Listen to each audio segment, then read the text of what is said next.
Shalom, selamat hari Sabat untuk kita semuanya. Saudara dan saudari dimanapun kita berada, pemirsa Hope Channel Borneo, hari Sabat ini kami menyapa kita semuanya pemirsa dan kita mengucapkan selamat datang untuk bergabung bersama-sama dengan kita pada hari Sabat ini di jam diskusi pelajaran sekolah Sabat. Sabat ini dengan saya Pendeta Muda Jeremy Tajulu yang akan memandu dan narasumber kita yang kita undang dari Rumah Sakit Advent Bandung.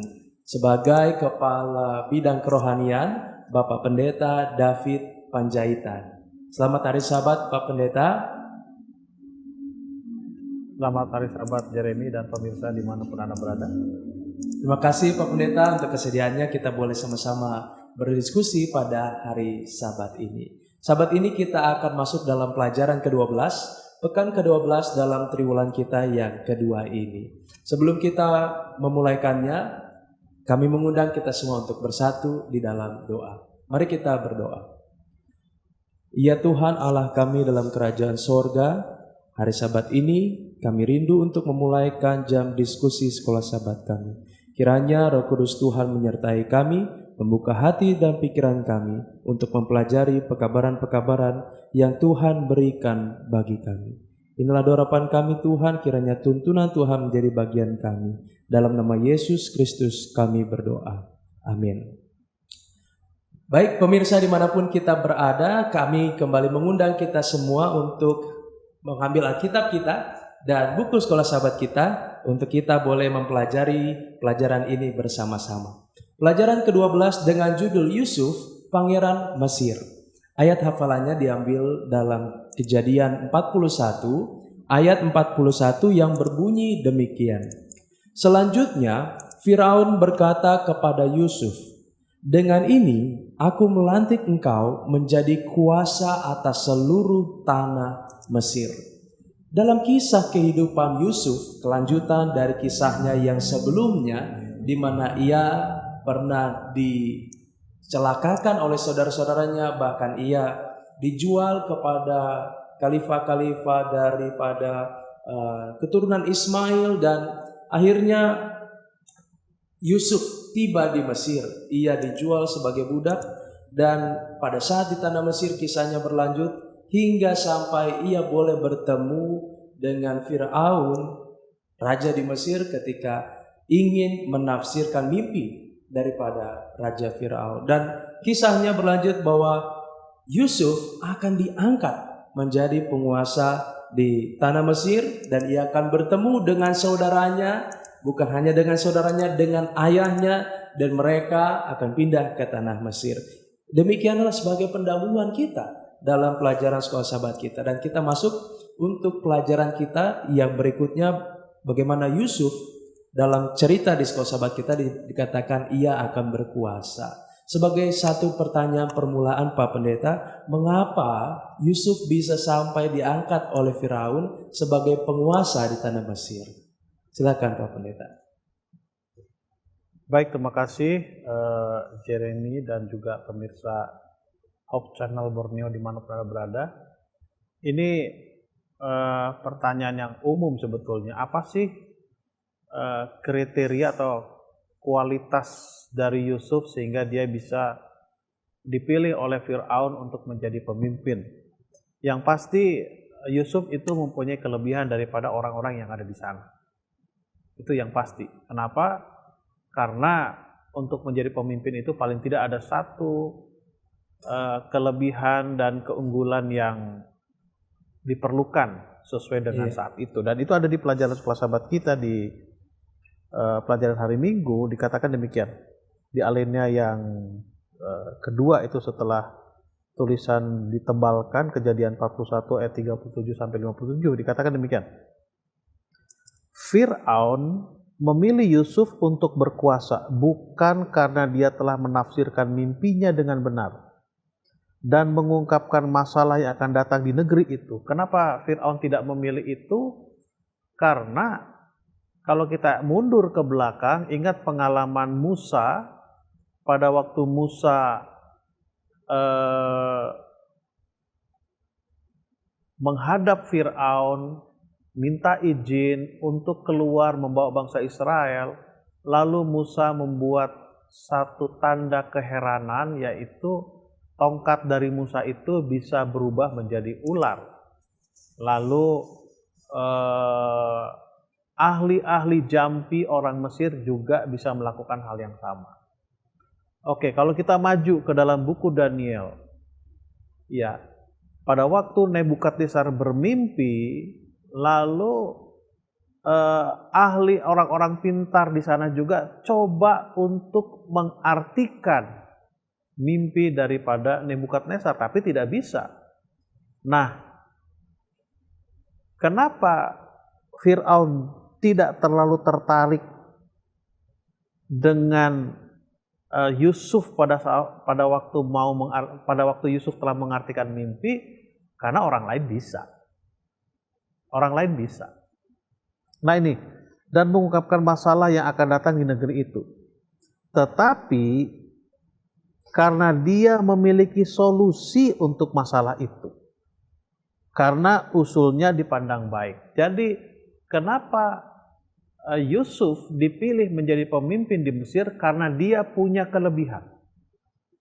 Kelebihannya apa? Kelebihannya adalah sesuatu yang memenuhi kebutuhan saat itu.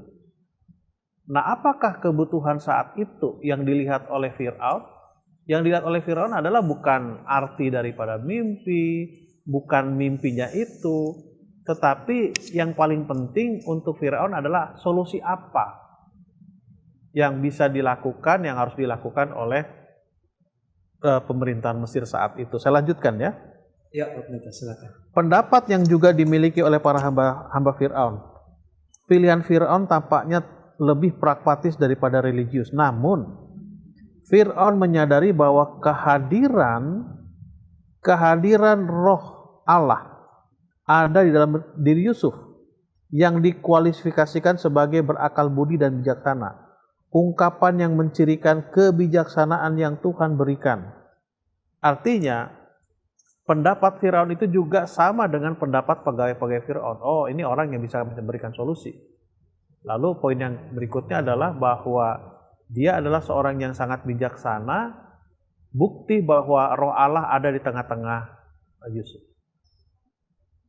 Baik, terima kasih Pak Pendeta. Itu menjadi pembeda ya antara Yusuf dengan orang-orang yang lain.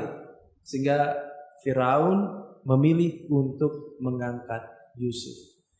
Pertanyaan berikutnya Pak Pendeta, ketika Yusuf sudah mulai berkuasa, kadang-kadang ada orang melihat ciri-ciri kepemimpinan dari seseorang. Dan pertanyaannya, bagaimana Tuhan dimuliakan dalam masa Yusuf berkuasa, Pak Pendeta? Silakan. Oke. Menjawab pertanyaan ini kita kembali harus flashback ya. Flashback dari perjalanan hidup Yusuf, ayahnya Yakub, dan juga saudara-saudaranya.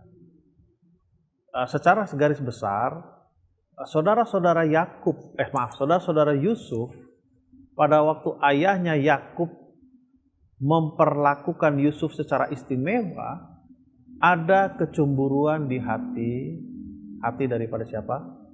Saudara-saudaranya. Ya, tetapi apa yang terjadi pada waktu Yusuf setelah di Mesir? Yusuf melakukan hal yang istimewa untuk Benjamin. Ya, pada Benjamin, tapi saudara-saudaranya biasa-biasa saja. Itu mengartikan bahwa ada pertobatan di hati siapa? Di hati saudara-saudaranya. Jadi di samping itu, apa kira-kira kemuliaan Allah yang muncul di sana? Ini kembali mundur bahwa Yusuf pernah mendapatkan dua mimpi. Mimpi itu adalah ada jelai gandum, tumpukan gandum yang menyembah kepada gandum yang di tengah-tengah. Lalu ada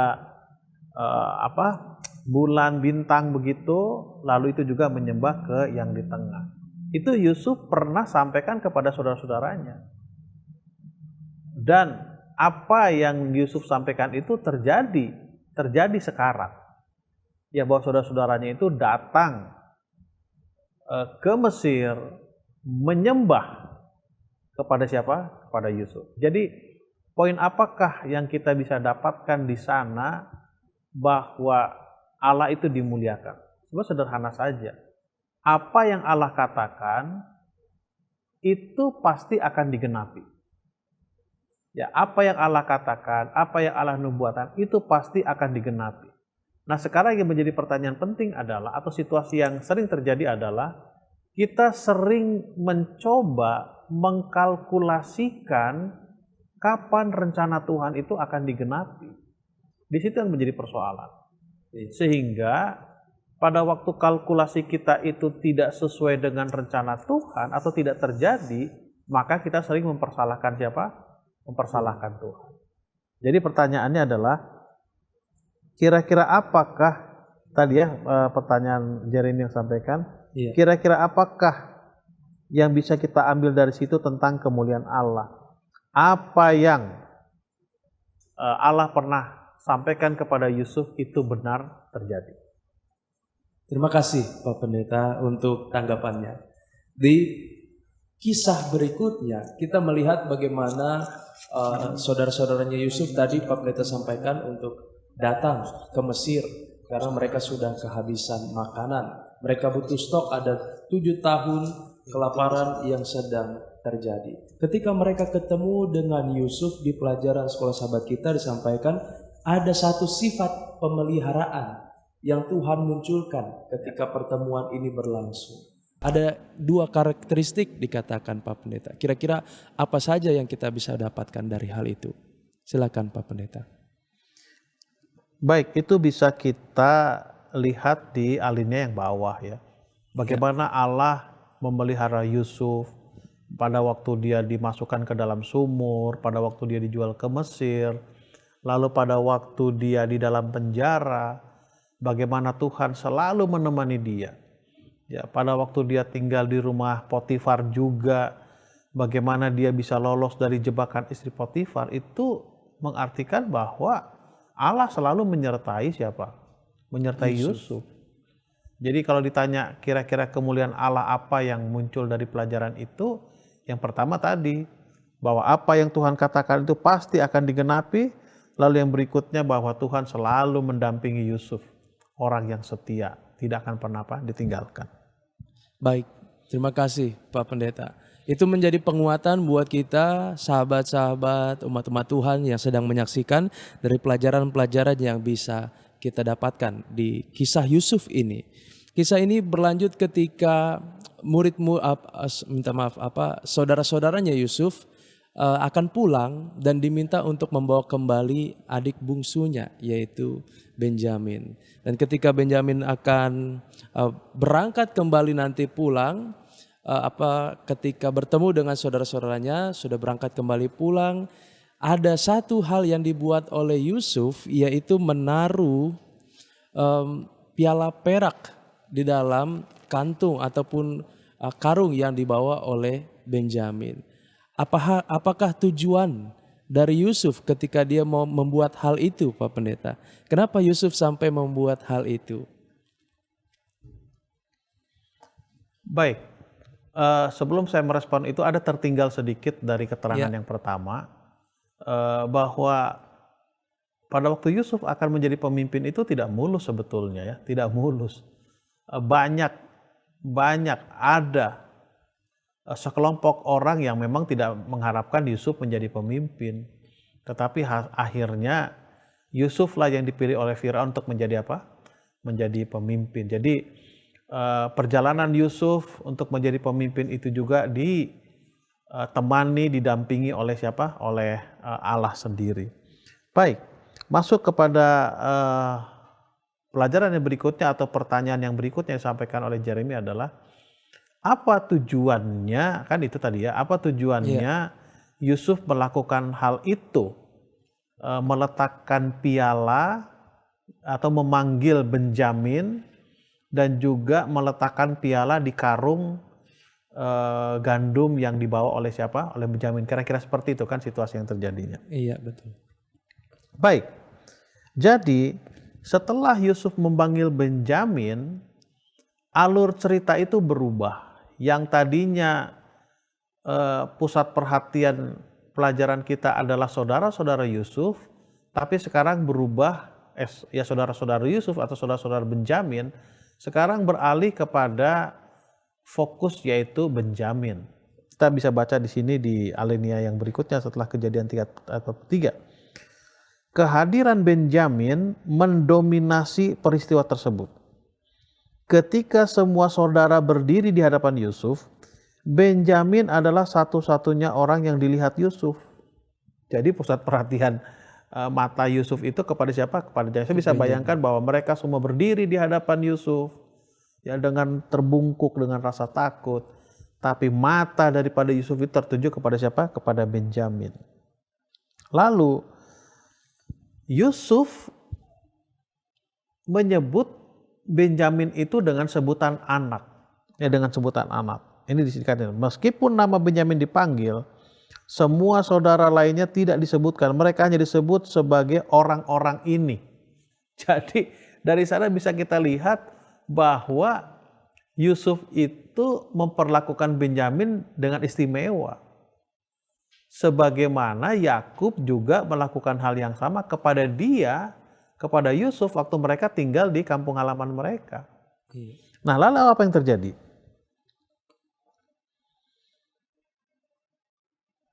Yusuf menyebut Benyamin anakku sebagai ungkapan yang meyakinkan dari kasih sayang khusus.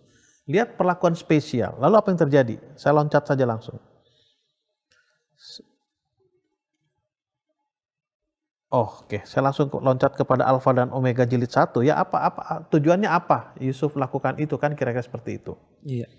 Dengan cara menganak emaskan Benyamin itu, Yusuf ingin memastikan apakah saudaranya yang bungsu itu diperlakukan dengan rasa cemburu serta dengki seperti yang telah dinyatakan kepada dirinya dulu.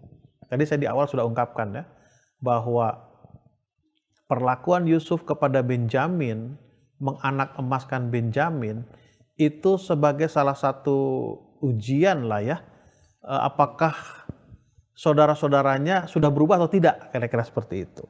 Lalu saya lanjutkan. Masih menyangka bahwa Yusuf tidak mengerti bahasa mereka. Saudara-saudaranya itu dengan leluasa bercakap-cakap satu dengan yang lainnya. Bayangkan, saudara-saudaranya itu ngomongin Yusuf. Bayangin ngomongin Yusuf. Mereka pikir Yusuf nggak ngerti bahasa mereka, kan begitu. Iya. Dengan demikian ia punya satu peluang yang baik untuk mempelajari perasaan mereka yang sebenarnya. Ini momen yang menarik nih.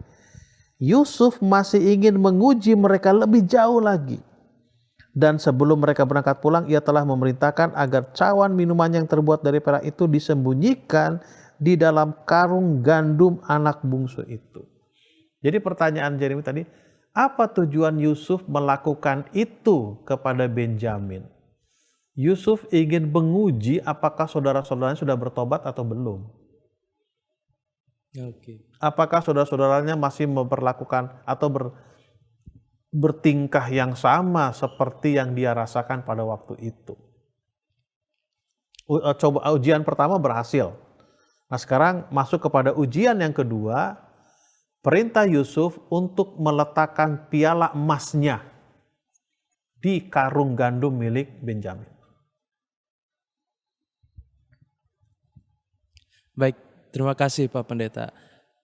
Yusuf ingin mencoba tadi ya, salah satu yang saya tertarik adalah ketika Yusuf ingin lihat bagaimana respon dari saudara-saudaranya. Dan itu membuktikan juga bahwa mereka sekarang sudah mulai berubah kali ya Pak Pendeta ya. Sudah tidak terlalu cemburu lagi terhadap perlakuan yang spesial diberikan kepada Benyamin. Dan berikutnya, bagaimana peristiwa ini membuat saudara-saudara Yusuf sadar akan kesalahan mereka di masa lalu. Apakah itu membuat mereka teringat, wah kami dulu nih pernah membuat hal ini juga kepada Yusuf. Karena cemburu atas keistimewaan. Silakan Pak Pendeta, ada tanggapannya. Ya, saya ingin kita merasakan dan berimajinasi bagaimana penyesalan saudara-saudara Yusuf pada waktu mereka menjual Yusuf ke pedagang-pedagang itu ya, kepada para pedagang itu. Kenapa? Karena setelah itu ayahnya itu Yakub, ya boleh saya katakan sakit-sakitan lah. Karena apa? Anak kesayangan. Kita bisa bayangkan bagaimana seorang ayah, orang tua kehilangan anak kesayangan. Penyesalan itulah yang terus dirasakan oleh saudara-saudara siapa? Saudara-saudara Yusuf. Sehingga pada waktu mereka berada di tanah Mesir, lalu perlakuan Yusuf seperti itu, yang mereka pikirkan adalah, oh inilah waktunya pembalasan bagi kami. Kalau orang Medan katakan dikejar bayangan dia. Kalau Alkitab mengatakan kesalahannya mengejar dia. Dosanya memburu dia. Padahal Yusuf kan tidak melakukan apa-apa. Jadi sama seperti kita. Pada waktu kita melakukan kesalahan, ya mungkin Jeremy, mungkin kita semua pernah melakukan kesalahan di sekolah. Jadi pada waktu bertemu dengan guru, kita ada rasa takut. Padahal guru belum tentu mau membicarakan hal-hal yang kita lakukan, kesalahan yang kita lakukan itu. Malah kadang orang keceplosan. Oh iya maaf loh, maaf kenapa? Jadi ketahuan kan. Betul. Jadi sederhananya adalah Yusuf ingin melihat apakah saudara-saudaranya itu sudah berubah. Dan memang dari pembicaraan mereka, ya pembicaraan itulah kan, ya saya bisa bayangkan itulah. Kalau orang Jakarta bilang gara-gara lu sih jadi kita begini. Gara-gara kita, enggak lu kok ya, kayak itulah istilah orang muda kan kira-kira. Gara-gara kamu tuh kan jual saudara kita, jadi bertengkar mereka oleh karena apa? Perasaan bersalah itu. Baik, terima kasih Pak Pendeta. Pada saat ketahuan Pak Pendeta bahwa piala perak itu ada di kantung atau karungnya Benjamin, karung gandumnya Benjamin, Benjamin kan harus tinggal di dalam penjara ya Pak Pendeta ya. Bagaimana kita bisa mengimajinasikan lagi nih Pak Pendeta, perasaan saudara-saudaranya Yusuf mau ketemu papanya Yakub dengan situasi Benjamin tidak ikut sama mereka. Silakan Pak Pendeta. Kalau saya nggak berani pulang. Kalau saya nggak berani pulang. Bisa jadi Yakub tidak akan marahi mereka, tidak. Tetapi saya tidak tahan melihat bagaimana kesedihan orang tua saya kehilangan satu sosok yang kedua yang sangat disayangi. Saya nggak tahan. Ya bukan berarti tahan apa. Mungkin kalau dimarah-marahin kita bisa tutup telinga lah ya, mungkin ya. Udah cuekin aja, gak usah didengerin kan. Betul. Tapi melihat sikap Yakub, semangat Yakub yang patah, itu satu hal yang sangat-sangat berat sekali. Oleh karena itu kan dilema di antara mereka. Aduh bagaimana? Ya bagaimana kalau kita pulang tanpa Yakub? Aduh apa yang terjadi? Kalau kita tidak pulang, gimana keluarga orang tua kita kelaparan di sana? Itu ada dilema yang terjadi di sana. Sehingga kita pelajari salah satu, kalau tidak salah abangnya yang tertua menjamini kepada orang tuanya Yakub bahwa dia akan membawa Benjamin pulang seutuhnya. Tapi kenyataannya jaminan dari abangnya abangnya Yusuf itu tidak terjadi kan. Karena Benjamin tidak pulang, walaupun akhirnya kabar yang dibawa oleh saudara Yusuf itu bahwa Yusuf sebetulnya ada di sana. Ayo kita pulang kemana? Ayo kita pergi ke Mesir, ke tempat Yusuf tinggal. Baik Pak Pendeta, pada saat mereka akhirnya ketemu dengan fakta bahwa ternyata orang yang saat ini mereka ngomong dengan mereka itu adalah Yusuf. Yusuf membuka penyamarannya, Yusuf memberitahu bahwa dirinya adalah Yusuf. Pelajaran-pelajaran apa yang kita bisa dapatkan Pak Pendeta dari peristiwa itu? Silakan Pak Pendeta. Kalau ditanya pelajaran apa yang bisa kita ambil dari peristiwa Yusuf itu sebetulnya banyak. Iya. banyak sekali. Salah satunya adalah bahwa kesalahan itu tidak akan pernah meninggalkan kita selama kita tidak minta ampun. Ya, kenapa? Karena pengampunan itulah yang membuat kita terlepas dari rasa bersalah itu. Dan cara bekerja setan adalah membuat kita untuk selalu merasa bersalah. Itu cara kerja apa? Cara Setan. kerja setan. Itu salah satu pelajaran yang menarik untuk saya yang perlu kita ingat dari pengalaman ini. Baik, terima kasih Pak Pendeta. Saya rindu membacakan satu ayat Pak Pendeta dari kitab Kejadian 45. Ya. Ayatnya yang kelima. Ini adalah perkataan Yusuf ketika ia sudah membuka penyamarannya di hadapan saudara-saudaranya. Kejadian 45 ayat 5 berkata demikian. Tetapi sekarang janganlah bersusah hati dan janganlah menyesali diri, karena kamu menjual aku ke sini. Sebab untuk memelihara kehidupanlah Allah menyuruh aku mendahului kamu. Mungkin dari Pak Pendeta ada tambahan-tambahan, penjelasan-penjelasan mengenai ayat ini, bagaimana Yusuf menyampaikan kalimat ini kepada saudara-saudaranya. Baik, kalimat ini disampaikan oleh Yusuf kepada saudara-saudaranya setelah Yusuf melihat bagaimana perubahan daripada saudara-saudaranya kan. Setelah dia melihat, lalu Yusuf katakan, sudahlah, tidak usah sedih kalian. Aku ada di sini kan, itu memang sudah rencana Tuhan supaya keluarga kita tetap apa? Tetap hidup. Sama seperti pelajaran sholat sahabat kita katakan, itu ada tujuan ganda. Saya akan bacakan ya, alinea keberapa ini sebentar. 1, 2, 3, 4. Ketiga maksud saya. Yusuf kemudian menyatakan, Allah menyuruh aku mendahului kamu. Referensi tentang Tuhan ini memiliki tujuan ganda. Itu tidak hanya berguna untuk meyakinkan saudara-saudaranya bahwa Yusuf tidak memiliki perasaan buruk tentang mereka. Jadi Yusuf menunjukkan bahwa aku tuh tidak dendam. Aku tuh tidak punya sifat yang jelek.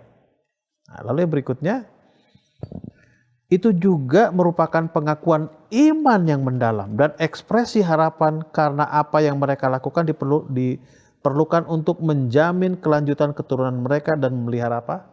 Memelihara hidupmu. Jadi ada dua hal di sana. Pertama, Yusuf mau mengatakan bahwa saya tidak dendam. Kedua, Yusuf menunjukkan bahwa dia punya satu keyakinan bahwa Tuhan memang merencanakan ya bagaimana keselamatan keluarga dengan cara Yusuf diizinkan dijual ke Mesir. Kalau orang kita Indonesia mengatakan celaka membawa nikmat. Ya, sengsara membawa nikmat. Atau pepatah mengatakan berakit-rakit ke hulu, berenang-renang ke tepian, bersakit-sakit dahulu, bersenang-senang apa? Bersenang-senang kemudian. Kira-kira itu Pendeta Jeremy. Terima kasih Pak Pendeta untuk tanggapannya. Dari kisah Yusuf ini banyak pelajaran-pelajaran yang bisa kita dapatkan. Khususnya bagaimana keluarga yang tadinya ada percekcokan tapi sekarang sudah bersatu kembali. Bagaimana Pak Pendeta kalau kita mengambil sisi pandang dari Yakub sendiri. Khususnya ketika ia mendengar kabar bahwa Benjamin tetap selamat dan khususnya mendengar kabar bahwa Yusuf sebenarnya masih hidup. Bagaimana kira-kira perasaan ataupun pelajaran-pelajaran yang bisa dapatkan kalau kita berandai kita menjadi seorang Yakub? Silakan Pak Pendeta. Tentu dia akan gembira, itu sudah pasti. Ya, Ya seperti kita, saya tidak tahu apakah Jeremy pernah rasakan atau pemirsa pernah rasakan kehilangan. Ini bukan dibandingkan, tapi saya hanya mengajak kita merasakan saja. Bagaimana kita kehilangan sesuatu atau kita merindukan seseorang yang sudah tidak lama bertemu. lalu yang hilang benda itu ketemu, lalu orang yang kita rindukan itu bertemu, tentu kita akan apa? Aduh. Iya. Dengan rasa bersyukur, saya bisa rasakan, saya bisa imajinasikan bahwa Yakub itu akan beradu, Tuhan, terima kasih Tuhan, terima kasih Tuhan, terima kasih Tuhan. Kenapa? Ingat janji Tuhan kepada Abraham, kepada Yakub, bahwa 12 anakmu itu akan menjadi keturunannya akan banyak seperti pasir di laut. Iya. Saya bisa rasakan dan saya bisa imajinasikan bagaimana sedihnya Yakub pada waktu kehilangan Yusuf. Itu mengartikan bahwa waduh, yang selama ini saya katakan kepada anak-anak saya bahwa Allah telah berjanji dari 12 anakku inilah yang akan menjadi bangsa yang besar. Ini tinggal 11. Iya. Karena Yusuf tidak ada kan? Yusuf tidak ada. Lalu Yusuf ditemukan kembali oleh ayahnya Yakub. Kegembiraan bagaimana mendapatkan sesuatu yang hilang itu. Baik, terima Itu kasih. yang saya bisa sampaikan. Saya teringat kembali seperti yang tadi di awal Pak Pendeta sampaikan, seperti apa yang Tuhan katakan, Ia akan nyatakan gitu ya. Ia akan wujudkan itu menjadi kenyataan. Baik, terima kasih Pak Pendeta. Kita tiba di penghujung diskusi Sekolah Sahabat kita, di mana kita akan mendengarkan beberapa kesimpulan ataupun pendalaman dari Pak Pendeta. Kami persilakan. Baik, pelajaran tentang Yusuf ini pelajaran yang sangat luar biasa. Di pelajaran hari Jumat, di dalam buku Spiritual Gift, jilid 3 halaman 165, di sana ada satu sebutan yang mengatakan demikian. Yusuf merasa puas. Dia telah memperhatikan saudara-saudaranya dan telah melihat di dalam diri mereka buah-buah pertobatan. Pertobatan sejati atas dosa-dosa mereka. Jadi ada satu kepuasan di hati Yusuf melihat bagaimana pertobatan daripada saudara-saudaranya. Seandainya Yusuf tidak menyerahkan dirinya untuk dijual, bisa jadi saudara-saudaranya itu tidak akan pernah bertobat. Aplikasi rohani apa yang kita bisa dapatkan? Seandainya Yesus Kristus menolak untuk datang ke dunia ini, apa jadinya dengan kita? Iya. Tapi karena Yesus Kristus dengan penuh kesadaran dan sukarela turun ke dunia, berkorban, maka kita bisa apa? Diselamatkan. Artinya Tuhan mempunyai rencana, walaupun rencana itu di luar nalar kita, di luar pikiran kita, tapi percayalah, semua itu masih dalam kendali Tuhan. Amin. Tapi yang sering terjadi, Jeremy dan pemirsa, kita ingin menalarkan semua rencana Tuhan itu. Sehingga pada waktu tiba di satu situasi kita tidak bisa menalarkan, ya tanda kutip, semua rencana Tuhan itu, yang sering kita lakukan adalah kita menolak siapa? Menolak Tuhan. Jadi kembali Yusuf berkorban, dijual ke Mesir agar saudara selamat. Yesus berkorban datang ke dunia ini supaya kita selamat. Yang kedua, rencana Tuhan itu di luar nalar kita. Terima saja. Nanti kita akan mengerti di hari yang berikutnya. Terima kasih. Amin, satu pelajaran yang boleh menguatkan kita bersama, dan dengan ini itu menjadi penutup dari pelajaran diskusi Sekolah Sahabat kita. Terima kasih Pak Pendeta David Panjaitan untuk pelayanan yang telah disampaikan, dan saat ini kita akan menutup diskusi kita dengan doa. Kami persilakan Pak Pendeta untuk berdoa. Tuhan, terima kasih waktu yang Tuhan berikan kepada kami untuk mendalami sedikit pelajaran tentang Yusuf yang meyakinkan kami oleh karena pengorbanan Yusuf, saudara-saudaranya berubah. Oleh karena pengorbanan Yesus, kehidupan kami yang berdosa berubah. Sehingga kami bisa menghidupkan kehidupan yang benar, ya Tuhan. Dari sini juga kami belajar bahwa rencana Tuhan itu kadang di luar nalar kami, bukan hanya kadang, sering di luar nalar kami. Oleh karena itu ajari kami Tuhan untuk menerima, mengikuti rencana Tuhan itu. Sehingga akhir daripada perjalanan rencana Tuhan itu adalah kebaikan bagi masing-masing kami ya Tuhan. Terima kasih atas kesempatan ini. Berdoa untuk studio di Borneo. Berdoa untuk seluruh pemirsa yang mengikuti ibadah ini Tuhan. Berkat Tuhanlah menjadi bagian masing-masing mereka. Terima kasih oleh karena Tuhan selalu berjanji untuk mendengar doa kami, menjawab, bahkan mengabulkan sesuai dengan rencana-Mu ya Tuhan. Di dalam nama Tuhan Yesus kami berdoa dan mengucap syukur. Amin. Amin. Terima kasih Pak Pendeta dan seluruh tim dari Rumah Sakit Advent Bandung untuk pelayanan yang disampaikan, dan seluruh pemirsa Hope Channel Borneo dimanapun kita berada. Kita akan melanjutkan kembali ibadah kita. Selamat berbakti. Tuhan Yesus memberkati.